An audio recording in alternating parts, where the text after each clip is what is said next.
बिस्मिल्लाहिर्रहमानिर्रहीम। अस्सलाम वालेकुम। मैं हूं बुशरा सदीकी और आप देख रहे हैं मेरा यूट्यूब और फेसबुक चैनल। आज हम बाहर ज़रा रिकॉर्डिंग करवा रहे हैं अपनी, वो इस वजह से कि बिजली गायब है। लेकिन बिजली गायब है लेकिन बिल ज़रूर आना है। बात यह है कि बिजली आए ना आए बिल तो आएगा, और बिल भी वो कि जो आपको ख़ुदकुशी करने पे मजबूर कर देगा। आप लोग देख भी रहे होंगे, सुन भी रहे होंगे, अब तो हर के पास सारी ख़बरें होती हैं, तो किस तरह लोग ख़ुदकुशी करने पर मजबूर हो चुके हैं। पहले बिजली का बिल आता था, लोग किसी तरीके से किस्त करवा दिया करते थे, फिर उन्होंने किस्तों में भी जब मुश्किल हो गई उनको, तो फिर लोगों ने अपने घरों की चीज़ें बेचकर बिल जमा करना शुरू कर दिया गया। लेकिन उसके बावजूद भी जब अब उनके बस से बाहर हो गई है ना बातें, या तो अब वह ख़ुदकुशियाँ कर रहे हैं या आवाज़ बुलंद कर रहे हैं। ख़ुदकुशियाँ करके भी देख ली उन्होंने, वो कह रहे हैं कि ख़ुदकुशियाँ करने से भी फ़ायदा नहीं है, हम तो मर जाते हैं, पीछे घर वालों को तो फिर भी बिल आते हैं, बिल तो नहीं बंद होते। तो उसका अब उन्होंने सही तरीका अपनाया और वो आवाज़ उठा रहे हैं। मुल्किर एहतजाज शुरू हो चुके हैं, बिल जलना शुरू हो गए हैं। लोग कह रहे हैं कि बस बहुत दिल जला लिया हमने, अब हम बिल जलाएंगे। वो जो 98% लोग हैं ना, वो भूख से, अफलास से, मजबूरी से मर रहे हैं, और 2% तबका जो है वो तमाम अयाशियाँ कर रहा है। 2% तबके में वो लोग भी आते हैं जिनको बिजली मुफ्त मिलती है, उनके घरों में दिन रात एसी चलता है, लेकिन 1 रुपया नहीं दिया जाता। और वो मज़दूर जो सारा दिन धूप में मजदूरी करके घर आता है, तो उसके घर का पंखा भी मुश्किल चल रहा होता है, और सिर्फ उस पंखे पर उसको हज़ारों रुपए का बिल देना पड़ रहा है। अब आपने देखा है कि हालात किस संगीनी की तरफ जा चुके हैं कि आईएस को बार बार कह रहा है कि जी ये जो हमारी इमारतें हैं, हम तो सिर्फ बिजली देकर बिल कलेक्ट कर रहे हैं, हमारी कोई रिस्पॉन्सिबिलिटी नहीं है। खुदारा हमारी इमारतों को आकर जो है मत जलाओ, हमारे नुकसानात मत करो। और वो उन्होंने अब जो है पुलिस को भी और अपनी जितनी भी सिक्योरिटी प्रोवाइडिंग एजेंसीज हैं उनको भी ख़त लिखकर सिक्योरिटी मांग ली है। तो हालात इस नहज तक कैसे आए? क्योंकि आप लोगों ने आवाम को बिल्कुल छोड़ दिया, आवाम को बिल्कुल इग्नोर कर दिया है। आप लोग बस सिर्फ अपनी ही कर रहे हो। अब आपने हालात इस जगह पहुंचा दिए हैं कि सिविल नाफरमानी के अलावा लोगों के पास कोई रास्ता ही नहीं रहा, क्योंकि आप लोगों की सुनी नहीं रहते। लोग एहतजाज में बाहर निकलते हैं, आप उन पर जो है सुई गैस और लाठी डंडे बरसाना शुरू कर देते हो। वो आवाज़ें उठाते हैं, आप कहते हो अंदर बंद कर दो उनको। तो लोग करेंगे तो क्या करेंगे? आखिरकार आप हैं, आप लोग इसके ज़िम्मेदारान हैं जो इसने मुल्क को इस हालात में पहुंचा दिया और लोगों को इस नहज पे पहुंचा दिया है कि अब वो रियासत के ख़िलाफ़ खड़े हो रहे हैं और हो भी चुके हैं। कल फिर जो है कॉल दी हुई है हड़ताल की। लेकिन दूसरी तरफ जी लॉलीपॉप देने के लिए जी वज़ीर आज़म ने भी एक इजलास तलब कर लिया है, जिसमें वो जानना चाह रहे हैं कि जी इस मुश्किल का क्या हल है। लेकिन आप भी जानते हैं कि इस मुश्किल का हल आप नहीं निकाल पाएंगे, क्योंकि वज़ीर आज़म साहब आप तो वो हैं जो कहते हैं तो क्या हुआ अगर लोग मुल्क छोड़कर जा रहे हैं, तो क्या हुआ अगर लोग भूख से मर रहे हैं, तो क्या हुआ सतलज के पानी से लाखों लोग बर्बाद हो चुके हैं, अपने घरों को छोड़कर नकल मकानी करने पर मजबूर हैं, तो क्या हुआ? आप लोग तो आराम से रह रहे हैं, आपके बच्चे तो जी बेहतरीन कॉलेजों में और बेहतरीन यूनिवर्सिटी में पढ़ रहे हैं। तो क्या हुआ अगर गरीब का बच्चा जो है वो तालीम से महरूम है? तो क्या हुआ अगर गरीब के बच्चे के पास सेहत की सहूलतें मौजूद नहीं है? तो क्या हुआ गरीब का बच्चा भूख से अफलास से मर जाए? आप लोगों को तो सब कुछ पूरा हो रहा है ना।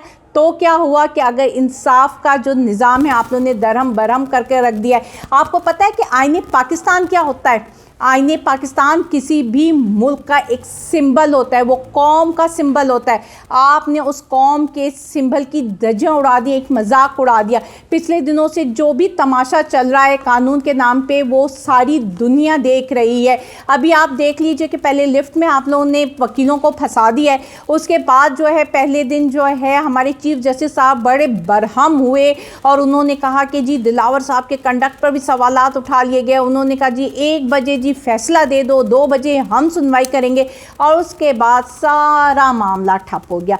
आज फिर पीर तक के लिए समाअत मुलतवी कर दी गई है। उसके अलावा आप लोग ने, सुप्रीम कोर्ट ने भी और आमिर फारूक ने भी ये माना था कि जी दिलावर साहब ने गलत फैसला दिया है, गलत तरीके से दिया है। लेकिन उसके बावजूद भी उनको जी क्या किया गया? OSD, अगर आप वो लेटर देखें जिसमें उनको जी OSD किया गया है, तो आप उसको देखेंगे, उसके जो आखिरी कॉलम है उसमें लिखा गया है on special created newly created post against newly created post, यानी कि उनको एक नई पोस्ट बनाकर उनको OSD कर दिया गया। अच्छा, इसमें तो ये होना चाहिए था कि उनको क्वेश्चंस देने चाहिए थे, उनसे सवालात करनी चाहिए थे, एक लीगल प्रोसीडिंग्स होनी चाहिए थी जिसमें वो जवाबदा होते कि उन्होंने इस तरह का फैसला क्यों किया गया, या उनको टाइमली मुअत्तल किया जाना चाहता, लेकिन उन्होंने ऐसा कुछ नहीं किया। OSD क्यों बनाया? ताकि उनकी तनख्वाह उनको मिलती रहे, उनकी मराद कायम रहे। दूसरी तरफ जी 17 अगस्त को उन्होंने ख़त भी लिखा हुआ था कि जी मेरी जान को बड़ा ख़तरा है, जी मैंने जब से ये फ़ैसला दिया है मेरे बच्चों को भी थ्रेट मिल रही हैं, मेरी मोबिलाइजेशन में भी प्रॉब्लम हो रही है।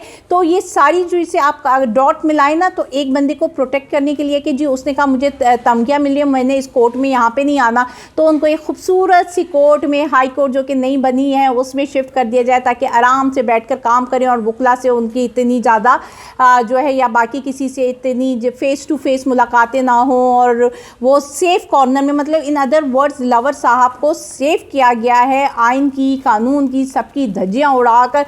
और सबसे पहले आइन और कानून की धज्जियाँ तो आप यहाँ देख लें, जबकि प्रेसिडेंट ऑफ पाकिस्तान जो कि सुप्रीम कमांडर होता है, जो चाहे, जिसके पास वीटो का हक है, जो मतलब वो चाहे कर सकता है, उसको कोई मतलब उसके अगेंस्ट कोई इदारा नहीं खड़ा हो सकता। लेकिन अब अदारों एक दूसरे के खिलाफ खड़े हैं। आप जो है प्रेसिडेंट के सामने प्रेसिडेंट को शट अप कॉल दे रहे हैं। इलेक्शन कमिश्नर को जब वो ख़त लिखते हैं और कहते हैं कि जी आप मुलाकात करें और डेट दें, तो इलेक्शन कमिश्नर जी उनको जवाब देता है कि जी आपको नहीं पता जी, एक्ट में जो इलेक्शन एक्ट अमेंडमेंट हुई है उसमें 57(1) के तहत जी हमारा अधिकार है, हमारा हक है कि हम तारीख देंगे, इसलिए हम आपसे मिलना मुनासिब नहीं समझते हैं।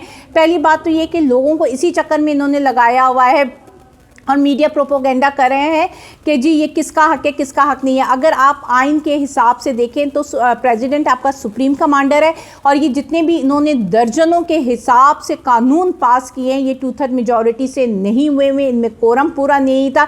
ये जो भी प्रोसीडिंग्स के तकाजे होते हैं बिल पास करने के, वो पूरा नहीं करते, और अगर ये सुप्रीम कोर्ट में या किसी भी कोर्ट में चैलेंज होता है तो ये उसी वक्त नल एंड वॉइड हो जाएगा।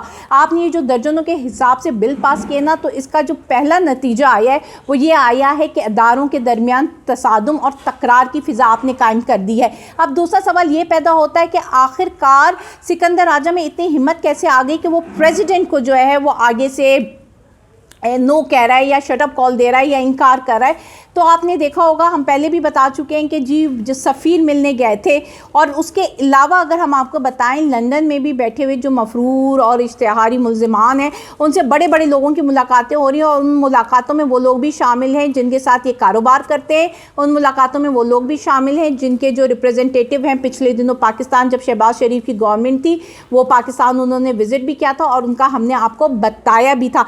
तो ये सारे वो लोग शामिल हुए हैं जिनसे नवाज़ शरीफ की मुलाकात हुई है। दूसरी तरफ यहाँ पे भी आपको पता है इंटरनेशनली सिनेरियो क्या बना हुआ है, क्योंकि वो किसी भी सूरत में इमरान खान को नहीं लाते, क्योंकि अगर वो इमरान खान को लाते हैं तो जो खत्ते में उनकी इम्पोर्टेंस है वो कम हो रही है। यहाँ पे आप US हैंड को डिनाई नहीं कर सकते, क्योंकि जब वो सफ़ीर मिलने आता है उसका क्या काम है कि वो इलेक्शन कमीशन जाए और हमारे जो हमारे दाखिली मामलात हैं, मुल्की मामलात हैं कि इलेक्शन कब होंगे, कैसे होंगे, उसको डिसाइड करे या उस पर बात करे। और आप जैसे ही वो मुलाकात करके आता है, आपने देखा कि थोड़ी देर बाद ही सिकंदर राजा धड़ल्ले से ख़त लिख देते हैं, वहाँ पे समातें मुलतवी हो जाती हैं, कोई फ़ैसला नहीं होता, कोई सुनवाई नहीं होती है।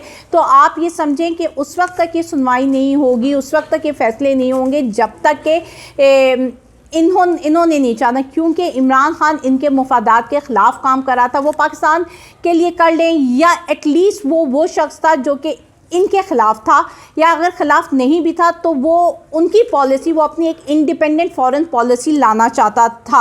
अब वो जो इंडिपेंडेंट फ़ॉरेन पॉलिसी है वो शायद जो दूसरी पार्टी है US है या उनके ख़िलाफ़ जारी थी, क्योंकि जब तक रशिया का मसला नहीं हल हो जाता, जब तक यूक्रेन का मसला हल नहीं हो जाता, तब तक तो बहुत ही मुश्किल है कि वो किसी भी तौर पे इमरान खान को वापस लाएं। और अगर इमरान खान को वापस लाना है तो रूल ऑफ़ लॉ होगा तो वापस आएगा, इंसाफ के तकाजे पूरे होंगे तो वो वापस आएगा। तब तक उन्होंने कहा हुआ है कि इंसाफ नहीं करना, अदालतों का मजाक बना कर रखना है। बाकी जी मुल्क में हड़तालें चल रही हैं, ख़ुदकुशियाँ अपने अरूज में हैं, लोग भूख और अफलास से मर रहे हैं, लेकिन हमें क्या। अल्लाह हाफ़िज़।